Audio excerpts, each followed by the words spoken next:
என்னன்னா கிராமப்புறத்தில் வந்து 5000 ரூபாய் தான் வாங்குறாங்களே சம்பளம். இப்போ சமீபத்தில் தான் வந்து 6000 ரூபாய் கொடுத்துருக்காங்க. அங்கே இருக்கிற சிக்கல்லாம் ரொம்ப கொடுமை. இதை விட என்ன சொல்கிறதுன்னா, நீங்கள் எப்படி சிஐக்கு மேஸ்திரிக்கு வந்து பயந்துக்குன்னு நிறைய வேலை பார்க்குறீங்களோ, அங்கே உள்ளூரில் கிளர்க்கில் இருந்து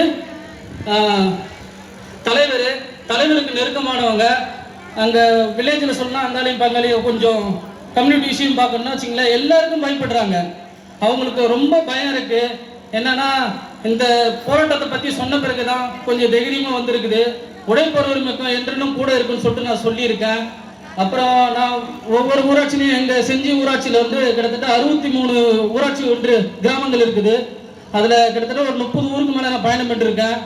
உங்கள் நம்ம உழைப்பார் உரிமைக்குன்னு சொல்லிட்டு ஒரு பேரை சொன்னாலுமே சரி, ஒரு சில பெண் தோழர்லாம் அழுதாங்க. அது எனக்கு என்னால் சொல்ல முடியல. அந்த அளவுக்கு போராடி இருக்காங்க. நீங்களாம் கூட இருந்திருக்கீங்கன்னு சொல்லிட்டு ரொம்ப நன்றி சொன்னாங்க. நாங்களும் உங்கள் கூட இணைஞ்சு பயன்பட போகிறோம். கண்டிப்பாக நாங்களும் பண்ணிக்கிறதுக்காக போராடுவோம். நீங்கள் எப்படி சென்னையில் பண்ணீங்களோ நாங்கள் வில்லேஜ்லேயே கண்டிப்பாக நாங்கள் போராடுவோம். நானும் உங்களுக்கு சப்போர்ட் பண்ணுறேன்னு சொல்லிட்டு சொல்லியிருக்காங்க. அடுத்த மாநாடு கண்டிப்பாக கிராமப்புறம் நோக்கி CPI-ML மூலயமா தமிழ்நாடு முழுக்க ஒழிக்குன்றதெல்லாம் கண்டிப்பாக சொல்லிக்கிறேன். அடுத்த மாநாடு இன்னும் எப்படி சென்னையில் நடந்துடும், அடுத்த மாநாடு அடுத்த டிஸ்ட்ரிக்டில் நடக்கும்னு சொல்லிட்டு நான் இது சொல்லிக்கிறேன்.